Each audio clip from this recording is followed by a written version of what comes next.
We good? G'day everybody, thanks for coming along. Delighted to introduce the next coach of the North Melbourne Football Club, and Alastair Clarkson, in what is an absolute watershed day for our club, and I particularly am very excited about it. I'm going to hand over to Alastair to say a few words and then we'll take some questions. Yeah, thanks Sonia.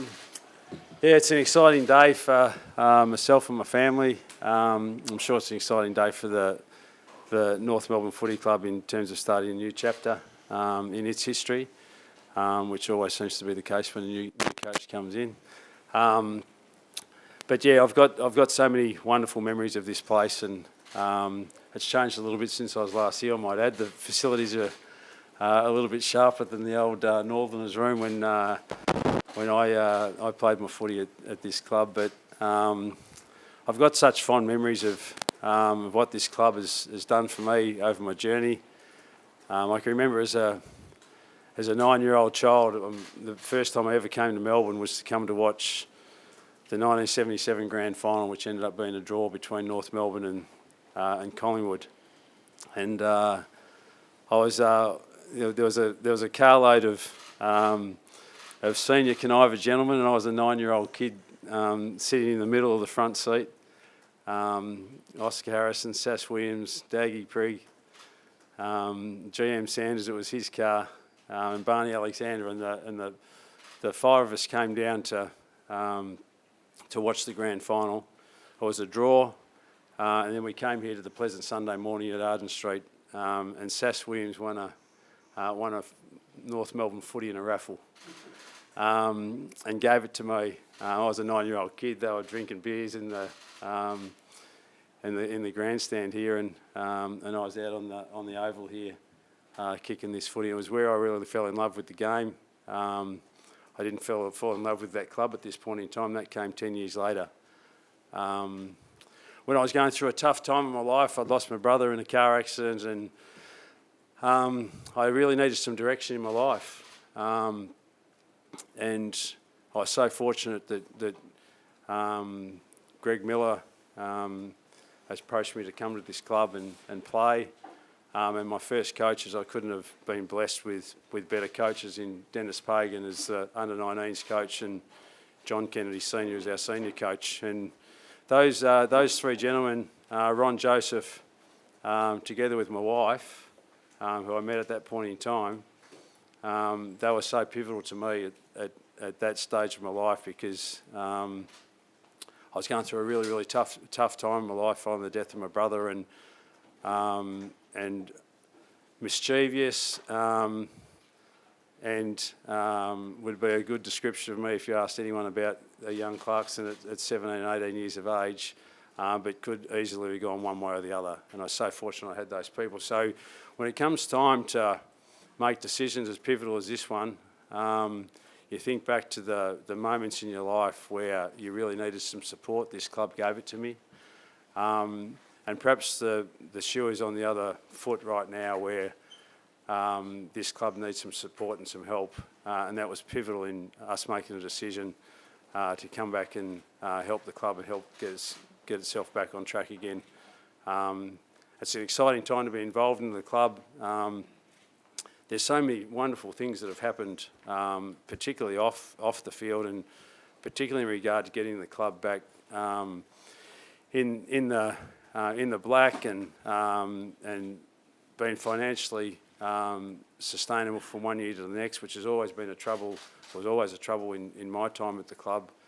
We ran on the smell of an oily rag. We were very, very successful in that period of time through the 70s through the 90s, but it's a real credit to the club that with the things that they've done around this place, and this proposal and the precinct of this whole area, and our retention of our spiritual roots to the Arden Street area and the developing precinct is really, really exciting to be involved in. There's just so much work that's been done at this club off the field, and the great challenge now is what we can do on the field, and I'm really excited with that as well. I know that 2 wins and 19 losses is not a great year. Who knows what will transpire in tomorrow's game against Gold Coast, but I do know that this is a special club that has a really nice link to its history, and now it's about getting ourselves ready for the future.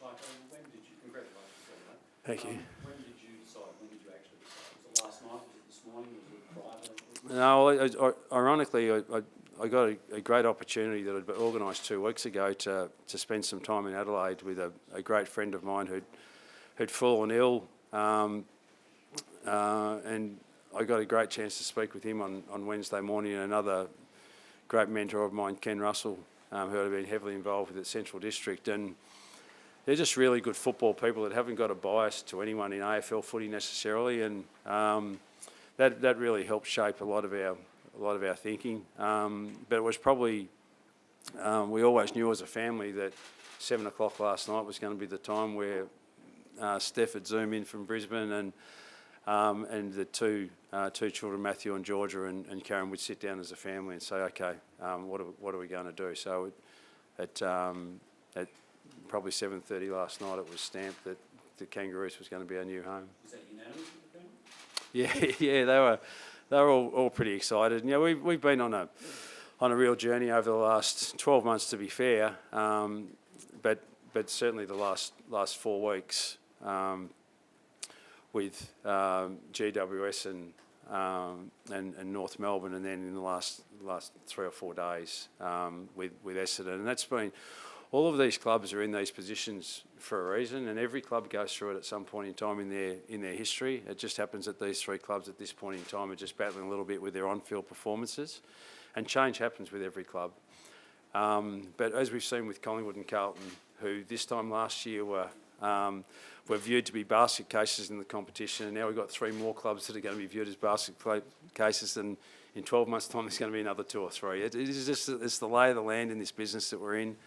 But as we've seen with Carlton or Collingwood, it doesn't take much to turn it around either. And you get the right people and the right vision, and all people marching to the same tune, and you can pick things up pretty quickly. We know we've got a lot of work to do at the club to get the on-field fortunes back to where we want this club to be. I'm really, really excited with that challenge, but it's going to take a lot of hard work, and we're going to need all these lads to really chip in and have a lot of support from for our North members, and continue to grow that, and continue to grow this club both here in Melbourne but also beyond Melbourne as well.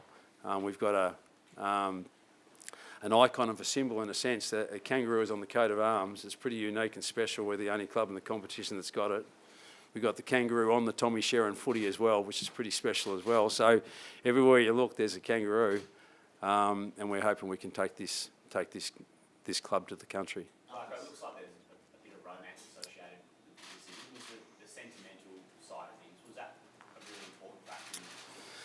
Yeah, well, I think so, because the 3 clubs, I've got so much admiration and respect for the 3 clubs. Obviously, this one, because I spent a lot of time here as a player. Got some great mates from my time through there, and enormous respect, as I said, for the Schimmelbushes and Laurie Dwyer and John Dugdale and Dennis Pagan, Ron Joseph, Ryan Schimmelbush. I'm not sure if I mentioned Schimmer, and John Kennedy Senior, and that followed me when I went to Hawthorn. So, or I followed him, probably more to the point. So there's a lot of connection and sentiment, but there's also sentiment to Essendon too.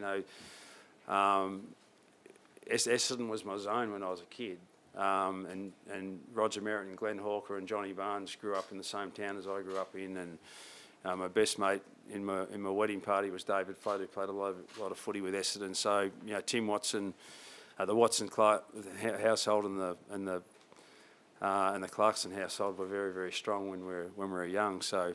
And closely linked. So there's sentiment everywhere. I did spend some time with GWS and with Tony Shepherd and Dave Matthews and Jason McCartney, Jimmy Bartell. I've just got so much regard and respect for their club.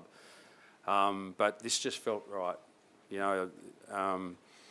and I feel really, really comfortable in this environment. I really feel really comfortable with all the conversations that James Henderson and myself had with Sonia over the last 4 weeks, and the really difficult part was I also had good conversations with with GWS and much less so, but one with Dave Barham earlier this week, that made it a really, really difficult position to be in to make a choice. But I was also aware that it was becoming a circus. I hate being the centre of attention. I don't like the fact that, in essence, you'd sort of take hostage of the game until a decision is made. So the sooner that could be made, it really disappoints me what's unfolded with Truck out at the Bombers. He's a good man. He's a good football person, and I hope somehow that can be resurrected as a result of the decision today. But the decision is based on a little bit of sentiment, but also the excitement of what we think we can do here. We've got a group of guys that have been through a tough year, but I feel like there's real optimism with where we can go over the next few years. What were the biggest questions North Melbourne had to answer for you, Alastair, to convince you to take on this job now? Well, it's a good question, Pete. It was more looking at the list. The stability of the club is always important. The alignment between, and that's what all the really, really strong clubs in the competition. And I was part of one for a long period of time at Hawthorn. The alignment through the president, through the CEO, to the general manager of football, to the coach and the captain is really the important things that I always look for in a football club. And then obviously what prospects are there in terms of the playing stocks, and we need to fill some holes in terms of the side, and we'll build that over a period of time. But some hard work has already been done in that space, and even though those results aren't being shown on the field at the present time, I'm not of the view that it's going to be a 10-year turnaround. I'm of the view that if you roll the sleeves up and get to work and put together in place a program with really, really good people that are really aligned to a vision of where we want to go, then we can all get on this journey together. And I think that's really exciting for the North followers out there. I think it's exciting for those that are heavily involved in the club, and it's certainly exciting for those that are going to be directly responsible for guiding that process through the next few years. How quickly did you get on the phone to Sonia after the family hook up like it?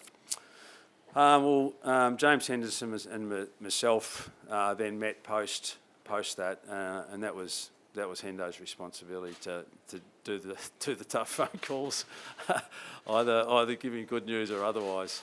So I've been enormously grateful to Hendo and his team at his management company that have provided so much support over the last six or 8 weeks, the last 12 months to be fair. And it's always a difficult process to work your way through, and just so delighted that it's come to this.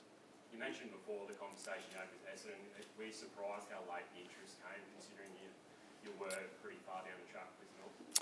Oh, that's football. You can't be in control of that. That's something that came from left field, and it's probably my respect, as I said, for the Essendon club, that I need to listen to what they had to say. There was guys there like Tim Watson and Dave Barham, who I've got enormous regard for, and some mates of mine that have played at that club, and I'd be silly not to explore it if it was there. The circumstances around how that all unfolded was a little bit unsavoury, to be fair, but that's the environment we live in. Sometimes it's a brutal and ruthless game. Somewhere in all of that, there's a really emotive part to our game as well, and a compassionate one. And I hope somehow through all this, the compassionate part of it is that these are 3 good clubs, and three proud clubs, albeit one's very much in its infancy, but they're 3 clubs that are all going through a tough period of time at the present time, but all who I'm sure, if they get on the right track, can get themselves back up the ladder again. You would have been aware, talking to Essendon, that it's been lucky that inevitably the position wasn't like to see anyone in. Did it cause you to pause and almost shut the door on that discussion? Yeah, well, I didn't really want to have ongoing discussions with the Bombers, to be fair. I met briefly with David Barham on Tuesday, and then I knew I was going to be away on Wednesday and Thursday. And so we're just so far down the track with the North Melbourne and GWS decisions that whole process just came far too late to give it really, really serious consideration. And out of fairness to the people that I know at the Bombers, I've got such high regard for Bill Kelty, Linda Dessau, these sorts of people that are just, David Evans, just tried and true Essendon people. They've been a great club, and it was really out of respect for those people that I had to repay that respect in a dignified way to at least listen to what they had to say. But the due diligence required to actually consider coaching a club takes a hell of a lot more than 4 days for me, anyway. And it just ran out of time. Different set of circumstances, different time. Who knows? But this was the right fit for me and our club right now. Alistair, you said at the start of the year you returned to coaching because you want to win the flag. In that 5 years, you think you can lift silverware for this footy club? Yeah, well, I look at what transpired at Hawthorn when we arrived at Hawthorn at the end of 2004, and my vision at that point in time that was going to be a 6, 7, 8 year process to take a team from the bottom rungs of the ladder up to the top, and it happened in 4 years. So who knows what happens in footy? I've been involved in this game for a long period of time now, and there's no silver bullet with this. It just sometimes it just takes a lot of hard work, getting good people together and really tie themselves into a vision where you bring a lot of good people along with you and you include your supporters and fans in that as best you can. I don't see any difference between the North Melbourne Footy Club and the Caniva Footy Club or a club that's in the amateurs. Or it is about people and it's about community. And if you can bring all those people together and galvanise them and make them feel like there's this sense of club and this sense of togetherness, then you can do some really special things and you can do it quickly. So, but I don't know. I also know it's a brutal game, and we've seen that. And I've witnessed that over a long period of time. I've been parts of triumph, and I've also been parts of tragedy, including having a text message with Brett Ratton again this week, where it was the 7th anniversary of young Cooper's death. That is tragedy, and you put all football and everything else aside when those sorts of things happen. The visit to a great mate of mine in Adelaide who's had a stroke. These are the things about footy clubs that are heart and soul. It's about the people. And yeah, the facilities are great, but this club was successful without the magnificent facilities anyway. It's really all about the people in the game. And this game, it's a special part of the fabric of this country of ours. It's a multicultural country. This club, it had significant appeal that for me. Its connection with its people in this community is really special. Its connection with the Indigenous is really special. We've got, I think, 7 players or thereabouts on this list that are Indigenous, and the link to multicultural, this whole precinct and what we're trying to create here, says something about the values of this footy club. And the values of this club and those shin boner values, they've been here forever and a day. And those sorts of things, they just draw on your heartstrings when you can just connect this footy club to where I grew up in Western Victoria and think to yourself, yeah, it's a bit bigger and there's a few more supporters, but it's the same people, same passion for our great game of ours, and we all humans feel compelled to be connected to something. For a start, that's family, then it's friends, and then it's usually, if you grow up in country Victoria, it's usually a footy club, and that was my upbringing. Question for both of you. Kevin Sheedy commented a couple of days ago about suggesting that Alistair could take the team down to Tasmania. I mean, he's Essendon director. How did you feel about that? I'm not going to comment on Kevin, and I don't think he'd take us down to Tasmania. So there you go. Clarko, you spoke before about how his club, has sort of done it tough, only won 2 games. Do you think this group of boys are ready for your singing and your guitar? I'll have to just see whether they're up for that. It took me a long time to get the guitar out at Hawthorn. It'll probably take me a long time to get it out here, and there's many at Hawthorn that wished I'd never brought it out too. The guitar is very average in terms of its playing, but the vocals are even worse, as they will tell you. So I had breakfast with Sean Burgoyne and Amy on Wednesday morning in Adelaide, and Sean said to me, "Wherever you go, don't bring that guitar out." So so I'll have to wait and see. It'll all depend on these lads whether they want a bit of humour to hang. Like you said, at the end of last year, you needed a breath. When did the sort of fire to come back in the coaching competition? Yeah, well, mainly through James Henderson, I got this wonderful opportunity to ironically work with the Tassie government and the task force to more or less explore whether or not this 19 team could come into the competition. So I've done an enormous amount of work together with the task force on that, and a lot of that took me overseas. I was overseas for 3 months before Christmas, San Francisco and Green Bay, New England, Philadelphia, New York. So and then in more recent times, back there again in April. But it was probably when I went back there in April.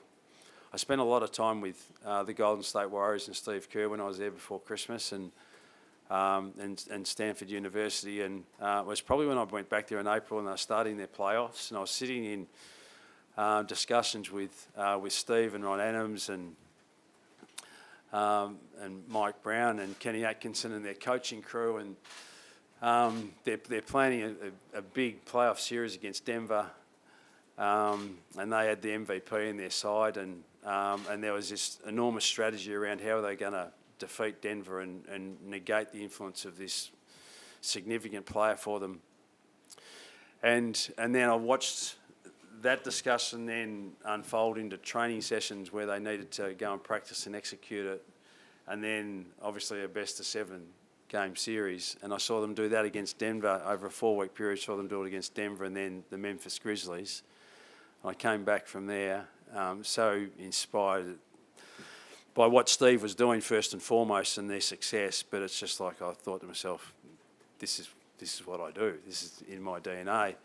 And despite my passion for the front office part of the business that I've been helping Tassie with and the Tasmanian government and the task force, it occurred to me that I've got to get back to the coalface of footy and get on the journey of another significant challenge, which I'm so excited to start today. Alistair, you've touched already on a couple of former players that you've been talking to just generally, but could you see yourself bringing someone like Liam Shields or Brad Hill here in this population? Yeah, well, we need to look at the totality of the list, and I haven't. The only discussion I've had with anyone from North Melbourne is with Sonia to this point in time. So I'd love to spend some time over the next little while just trying to understand the club and the players and watch some vision and work out what the best direction is for us as well. Who's going to fit into the system, the playing system with which we want to bring to the club, and then see who can complement that. Unfortunately, the results tell us we're on the bottom for a reason, and we probably need to bring some more talent and a different system to the club to see how that goes, and we'll explore that over the next little while. But in respect to all those other clubs and all those other players. We'll work our way through that in the next little while. But we're going to need to explore all that if we're going to get better as a footy club. Alistair, you spoke about the fire in the belly coming back when you're over in the States.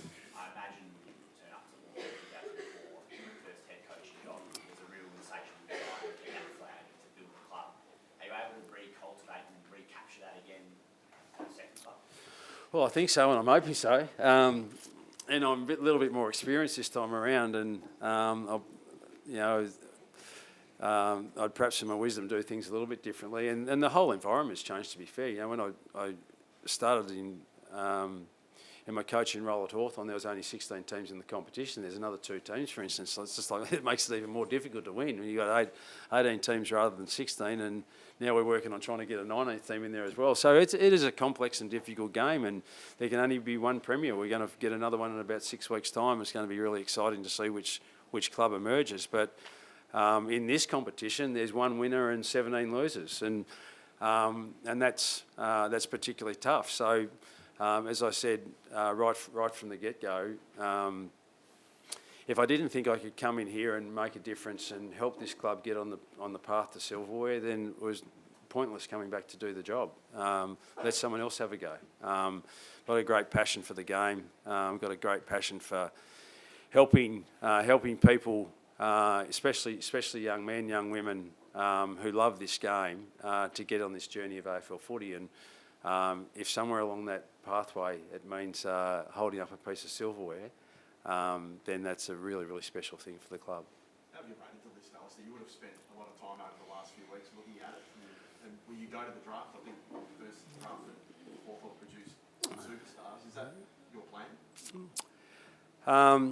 Yeah, but to be honest, you know, when a club is battling, you know, some of it is to do with have they just got a good enough playing list. Some of it is to do with the system with which they play. Some of it is to do with the environment. There's a whole heap of factors that go into the performance of a side, but not for one bit do I think, because of only been 2 victories, that reflects the talent that's in this group, and it doesn't also reflect that I think that they should be on top of the ladder. So we need to go to the draft. We need to explore. There's mechanisms through free agency. There's mechanisms through trade.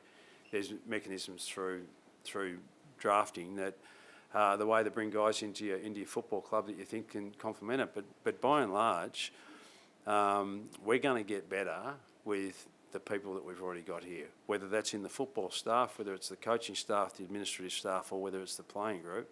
The bulk is already here. We just got to roll our sleeves up and get to work and make sure we're on the same page in terms of the vision with where we want to take this club. Oh, so what's your message to the fans that have seen some dark times in recent years and maybe haven't been turning up to games in their droves to support the team? What's your message to them at the start of this new chapter for the club? Oh, there's a lot of positives to this club, and perhaps and it always is the case that a reflection of your club is your on-field performance. They're the face of the club, the players and their performances, and because they haven't been so good over the past 12 months, then it's very, very easy to perhaps just make this summation that the whole club is in a hell of a lot of trouble, and where are they going as a club? This club, particularly off-field, is in a really, really stable position, and maybe the most stable it's ever been in its history.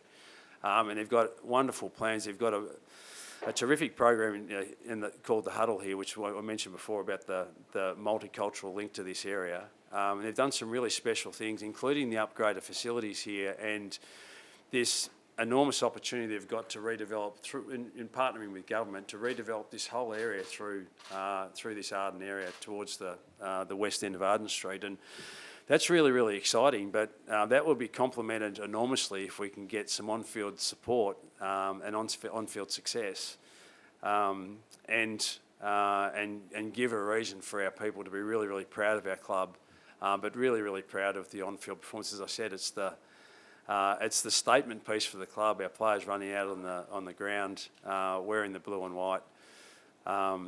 And that's what everyone sees, and we just want to get back to winning games of footy and giving ourselves a chance in finals to win some silverware.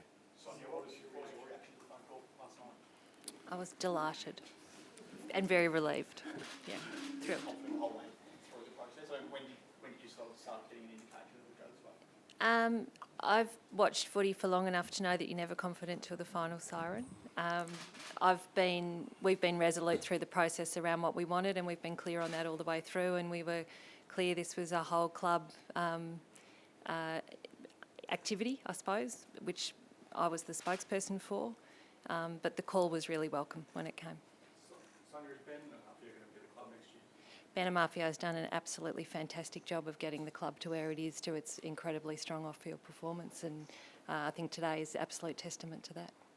Why is he not sitting? I mean, David Noble press conference, he was there. Is there a particular reason he's not? Yeah, we took a decision as a club as to how we were going to run this process, and I was the spokesperson and out front on this process, but Ben's been involved in every step of the way. Do you remember Clarko as a player? I do, actually, yeah. Weren't too many highlights there. I do, and I should say no, I'm too young, but I do, yeah. You said there was a crash course in the message to members of getting to know each other. How long did it take? I mean, obviously there's probably a 4-week period, but how many times did you meet in that time? We've met a couple of times, haven't we? We probably spent longer together than we thought we would, I would say. Had some pretty intense conversations, but about all sorts of things that weren't the footy club. Yeah. So. Sonia, North Melbourne fans love getting one over Essendon. Is there a part of you deep down that just enjoy that phone call a little bit more last night, given they entered the race? To be absolutely brutally honest, the most excitement for me yesterday was Alastair Clarkson being our next senior coach. We've wanted that. We were really clear on that from the get-go. And when you set your mind to something and you set a course, someone said to me, the problem with having a plan B is it distracts you from plan A, and we were really, really focused on plan A, so I'm delighted by that. We've spoken to fans out there, and they do love getting one over Essendon. Do you share that? I'm not going to talk about another club. Clark, have you spoken to the playing group yet? No, I haven't. And, really, they've got a game of footy tomorrow. I was even uncomfortable with this process happening, but it was, as you'd be aware, when you become the centre of attention and you feel like the game, you're ambushing the game in a sense, whilst the decision is being waited for, then it's just like, get the decision out of the road so everyone can get on with what they need to do. And that's a game of football for the Kangaroos tomorrow against Gold Coast. And so Patch has done a wonderful job in difficult circumstances. It's never easy to be an interim coach. And so they've still got work to do, and then upon the completion of the season, we'll work out what transpires from next week. But I'm officially not starting until November 1, although the brain is going to be ticking. But the players need a break. They'd be disappointed without a doubt that their season has unfolded like it has. They need a rest.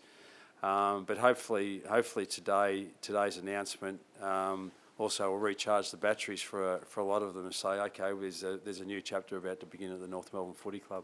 Do you go down to Marvel tomorrow? Do you go down to Marvel tomorrow? I've had the invitation from Sonia, but once again, it all becomes part of this. Do I want to be at the centre of attention and take the focus off the playing group and Patch and what they need to do tomorrow and the supporters in supporting them rather than worrying about whether I'm there or not? And probably my preference would be I'd just take a back seat and watch it on the telly from my farm down in the Mornington Peninsula and then pick it up with the club and that sort of stuff in a later time. Can you take us inside your coaching panel? We've seen more recent times when coaches arrive, they usually bring people with them or a team that's assembled on arrival. You know, Todd Viney, can you do this some other names or anyone? No, I can't, and because that's to be fair, there's no others. Todd and I haven't even enticed him off the land as yet. He's more keen on helping Black Angus's grow at the minute than he is football. But I'm slowly getting there, I think. I mean, he's a great football person. I've known him for a long period of time. We've got enormous trust and faith in what he could bring and help to a football program. And I hope he jumps on board. But as I said before, in the discussions that I've had with Sonia and what I know of the people, I mean, it's a pretty insular industry. You get to know a lot of people, and if you haven't worked with them directly, and you've worked with someone that has worked with them in most instances. And by and large, my observation is that the club needs a really, really clear vision and just roll the sleeves up and get to work. So as I said earlier, whether it's in the playing group or the football department, there's not going to be wholesale change here. There'll need to be some change without a doubt. Ladder position reflects that, but it's about embracing the people that are here, giving them encouragement. They've been appointed to roles here for a significant reason. They bring some expertise to those roles. So it's just encouraging them to get the very, very best out of themselves. And if we get everyone playing to their role really, really well, on field and off field, our club's going to develop. There's been a lot said about Jason Bonfras this year as the number one pick. I'm sure you've heard or read parts of that. How quickly will you look to speak to Jason to make sure his future is with North Melbourne? Yeah, it's a good question. I haven't even given it any thought. My observation is just like yours, really. But I see a frustration with he and other North players in terms of their competitors. They're proud, they want to win, and they get frustrated when they can't, especially if they've been real high achievers throughout throughout their lives up until this point in time, and then all of a sudden get into an environment and it's not so savoury in terms of winning games of footy. So I've got enormous empathy and compassion for clubs that find themselves in this predicament, but every club goes through it. And but every club, by and large, finds a way out of it too. So this moment for this club where we're battling in the bottom parts of the ladder is just temporary for mine, and it'll be actually inspiring these young guys to get on board and with the new vision of the club and where we want to go, and hopefully we can galvanise together and do something pretty special. How closely have you followed North Melbourne's matches this season, especially since conversations started a few weeks ago? No, not particularly closely. I haven't watched an enormous amount of football. I think I've been to about 6 or 7 games for the year. So when I wanted a break from the game, I wanted to try and stay away from the game, and but I've tracked it without tracking it particularly closely. But I've done that for a reason. I want to come in here with a fresh set of eyes, not be influenced by others necessarily in terms of the perceptions of the people or the processes, and just from November 1, when I'm in here full time, just spend a lot of time speaking to people, players, staff, supporters of the club, and work out what the best path is. It's not going to be my path. It's going to be our path. And if we can share that vision together, then we've got a great chance of climbing ourselves back up the ladder and making it a pretty exciting journey. Will you call Buddy? Big Bud. Well, I think he's got a preference to head north rather than south. He's had his time down south, and listen, he's been an ornament for the game. But we'll just wait and see what happens. What happens with Big Bud? There's some special people in the game that I've been fortunate enough to work with over a long period of time, and he's one of them. Horse Longmore and myself are the only two that have coached him, which is a pretty special thing to share with Horse. He's been a great player at 2 really successful clubs. I know you may not be aware of Luke Hodges' comments at the start of the process, but how do you guard against the beat the Clarko show? Yeah, well, it's a good question. Hodgie would also know what he probably didn't probably clarify with his comments is that we put together, and I put this together to protect myself from me. I don't think I'm any different to 17 other senior coaches out there. If you give the senior coach the path to do it, they will bulldoze their way through, and I'm no different. But if you put enough people around you, which is so critical to try and get someone like a Todd Viney, Chris Fagan and Mark Evans did it for me when we were at Hawthorn for a long period of time, Rob McCartney, Brendan Bolton. Put good people around you in a football subcommittee where one decision isn't made by one person. Every significant decision is made by a group of people. And that was always the case despite the external perception of Hawthorn, and despite Hodgie knowing that I'm a fierce competitor and a strong character, he would also know that no significant decision at Hawthorn was ever made without those 5 people having their fingerprints across the decision. And so that will be exactly the same here. Otherwise, poor decisions will be made. I know that I'll make poor decisions across the journey if it's just up to me. It needs to be up to us to forge the path for this club.